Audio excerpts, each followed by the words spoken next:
Technologies में आपका स्वागत है। आइए दोस्तों, क्या हाल है। पिछली टेक न्यूज़ में आप लोगों ने बहुत प्यार दिया था, आउटडोर से हमने शूट किया था और काफ़ी अच्छे अच्छे कमेंट्स आए थे। और आप लोगों के जो कमेंट्स आते हैं वो मैं पूरे कमेंट्स पढ़ता हूँ और पर्सनली मुझे बहुत अच्छा लगता है सारे अच्छे अच्छे कमेंट्स पढ़ के। आप लोग सजेशंस देते हैं, बहुत सारी बातें करते हैं, तो मुझे अच्छा लगता है। और बहुत ज़्यादा सजेशन दिया करिए, ये सबसे इंपॉर्टेंट चीज़ होती है, उससे हम हमारे वीडियोज़ को और भी इम्प्रूव करते हैं। और हाँ भाई, अगर आपने सब्सक्राइब नहीं किया, अगर आप हमारे चैनल पर नए हैं तो सब्सक्राइब कर लीजिए। हम काफ़ी सारे वीडियोज़ बनाते रहते हैं, ऐसे ही पिछले 10 साल से काम कर रहे हैं, सब आपके प्यार और सपोर्ट से कर रहे हैं। अब हम ट्रैवल करने वाले हैं नेक्स्ट वीक, लेकिन काम आपको वीडियोस तो इतने मिलने वाले हैं कि आप कंफ्यूज हो जाएंगे सांस कहां से ले। और तो यहाँ पर लाइक करिए, बहुत सारी गर्मा गर्म खबरें हैं, खूब सारा प्यार दीजिए और फटाफट से आज की टेक न्यूज़ शुरू करते हैं। पहले खबर की शुरुआत करते हैं Xiaomi से। देखिए, Xiaomi ने अभी अपने काफ़ी सारे फ़ोन्स को लॉन्च कर दिया है 15S Pro, जिसमें उन्होंने अपनी खुद की चिपसेट लगाई है। मैं प्लान कर रहा हूँ इस फ़ोन को मंगाकर Xiaomi की चिपसेट को टेस्ट करने के लिए, लेकिन वो बात की बात है। लेकिन उसी के साथ आपको पता है Xiaomi CV5 Pro भी लॉन्च हो गया। अब मैं इस फ़ोन के बारे में इसलिए खास करके बोल रहा हूँ क्योंकि ये इंडिया में Xiaomi 15CV बन के आएगा। 14CV आया था ना, अभी कुछ 30-35 हज़ार की रेंज में मिल रहा है। ये 15CV बन के आने वाला है। इसमें स्नैपड्रैगन 8S Gen 4 है और चाइना के हिसाब से इसकी प्राइस 35,000 की, जो कि अच्छी है। आपको इसमें 1.5 की वाली OLED डिस्प्ले 120 हर्ट्ज वाली मिल रही है। ये Android 15 पर आया है HyperOS 2 के साथ में। LPDDR5X UFS 4 जो कैमरा है उसमें 50 का रियर, फिर आपको एक 50 का टेलीफोटो है, 50 की सेल्फी है, 6000 mAh की बैटरी है, 67 वॉट की आपको फास्ट चार्जिंग है। तो मतलब चीज़ें तो काफ़ी अच्छी की गई है, ऑन पेपर से बहुत अच्छा लग रहा है। बस लेट्स सी कि हाउ इट गोस, इंडिया में कितना जल्दी आता है और किस प्राइस पर आता है। वैसे आप क्या प्राइस एक्सपेक्ट करते हैं Xiaomi 15CV की, कमेंट में जरूर बताना। Moto Razr 60 अल्ट्रा आया था, तो Moto Razr 60 भी जो है इंडिया के अंदर 28 मई को लॉन्च होने वाला है। एकदम स्टाइलिश लग्जरियस डिज़ाइन के साथ आपको मिलेगा। यानी कि अगर आप फ्लिप फ़ोन के फ़ैन से, बजट 50,000 की रेंज की है, तो आई थिंक आपको ये फ़ोन सूट कर सकता है। Only if you are a flip phone fan. अगर फ्लिप फ़ोन यूज़ नहीं करना है, ऑब्वियसली हमारे पास ऑप्शन है स्किप करने के लिए। और परफॉर्मेंस भी इसमें बैलेंस्ड होने वाली, कोई परफॉर्मेंस सेंट्रिक फ़ोन नहीं होने वाला है। इसके बारे में वीडियो बनाकर आपको सब कुछ बताएंगे, लेकिन let's see how it goes, कितना अच्छा और कितने सही प्राइस पर आता है, ये तो 28 तारीख को ही पता चलेगा। Infinix GT30 Pro भाई फाइनली देखो मलेशिया के अंदर ये स्मार्टफोन लॉन्च हो गया है और इंडिया में बड़ी ही जल्दी आने वाला है। काफी प्रॉमिसिंग लग रहा है क्योंकि इसमें इस बार कुछ नई चीजें उन्होंने डाल के दी है, जैसे कि ट्रिगर बटन्स दे दिया है, जो हमने Asus के ROG फोन्स में देखा था और वो 80-90 हज़ार में मिलता था। ये सेगमेंट का पहला फोन होगा जो ट्रिगर्स के साथ में आएगा। ऊपर की तरफ सेंसिटिव बटन्स होंगे और उसमें भी कुछ 500 समथिंग हर्ट्ज कितना, तो उसका आपको रिफ्रेश मतलब टच सैम्पलिंग रेट मिलने वाला है, कुछ वैसी है वो रिस्पॉन्स करेगा। और बाकी आपको उसमें LPDDR5X UFS 4 Dimensity 8350, तो काफ़ी प्रॉमिसिंग लग रहा है।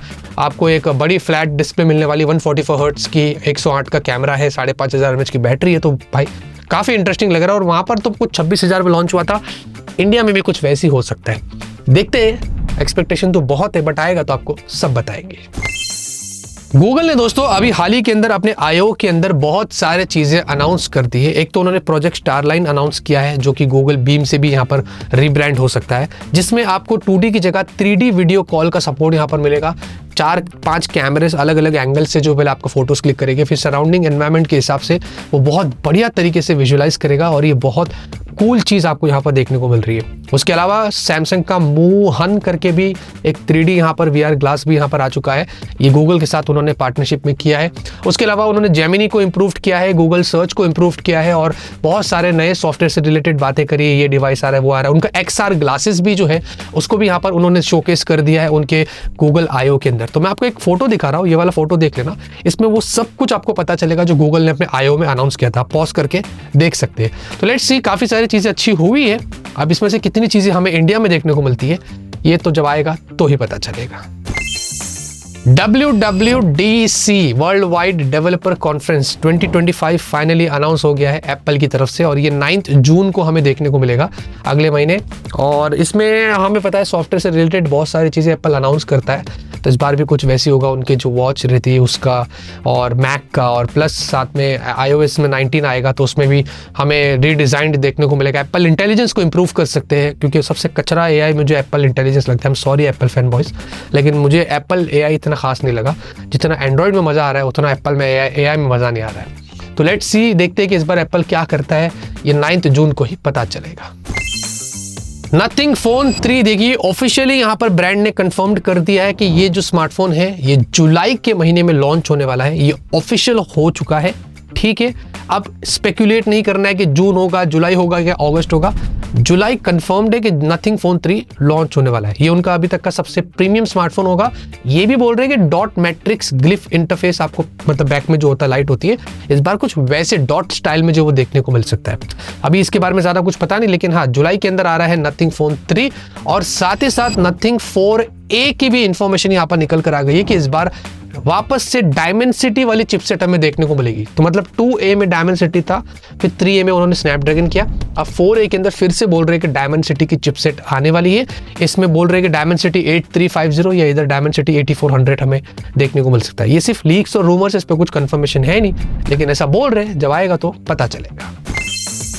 मीडियाटेक ने यहाँ पर काफी बड़ा अनाउंसमेंट कर दिया है। कंप्यूटेक्स हुआ था ना, वहां पर बहुत सारी कंपनीज आई थी, उन्होंने अपने अपने अनाउंसमेंट्स करी थी, लेकिन मीडियाटेक ने ये बताया कि वो 2nm चिपसेट्स यहाँ पर जो है वो अनाउंस करेंगे। इसका मास प्रोडक्शन 2026 में स्टार्ट हो जाएगा। तो प्रॉब्ली हमें ऐसा लग रहा है कि 2026 की एंड में या 2027 से हमें 2nm चिपसेट्स जो वो देखने को मिल सकती है। ये 15% बेटर परफॉर्मेंस लेके आएगा अगर 3nm से कंपेयर करते हैं, और 25% पावर लेस कंज्यूम करेगा कंपेयर टू 3nm के। तो और भी ज्यादा पावरफुल चिपसेट है ये, ऑन पेपर्स उन्होंने यहाँ पर ऐसा बता दिया है। तो let's see how it goes, MediaTek कितना खास करता है और कौन सबसे पहले 2nm चिपसेट लेके आता है, ये तो वक्त ही बताएगा। वैसे उसी कंप्यूटेक्स इवेंट के अंदर क्वालकॉम ने भी अपने स्नैपड्रैगन समिट इवेंट को अनाउंस कर दिया अभी से ही, जी हाँ। और उन्होंने बताया कि 23 से 25 सितंबर तक ये इवेंट उनका चलेगा, जिसमें डेफिनेटली हमें स्नैपड्रैगन 8 एलीट 2 मिलेगा, स्नैपड्रैगन X एलीट 2 पीसी के लिए मिलेगा। तो ये वाली चिपसेट्स हमें देखने को मिल सकती है। मतलब हर साल एक एक महीना पीछे आते हैं, पहले दिसंबर हुआ था, फिर नवंबर हुआ था, फिर अक्टूबर हुआ, अब सितंबर में यहाँ पर आ रहे हैं। क्योंकि मुझे लग रहा है कि इस बार सारी ब्रांड्स एकदम ऐसे खड़ी है कि भाई कब ये चिपसेट लॉन्च और कब हम लोग सीधा अक्टूबर के अंदर अपने अपने स्मार्टफोन्स इंडिया में लॉन्च करते हैं विद स्नैपड्रैगन 8 एलीट 2। मैं बहुत एक्साइटेड हूँ इस चिपसेट के लिए। लेट्स सी इस बार होपफुली जैसे कि एप्पल के आईफोन्स में हमें AAA गेम्स मिल रहा है, एंड्रॉइड में भी कुछ वैसे ही अनाउंसमेंट हो जाए ना, मजा आ जाएगा। आज के रिव्यू से खत्म होती है। उम्मीद करता हूं आपको आज की वीडियो पसंद आई। लाइक करिए। तब तक के लिए ऑलवेज कीप स्माइलिंग।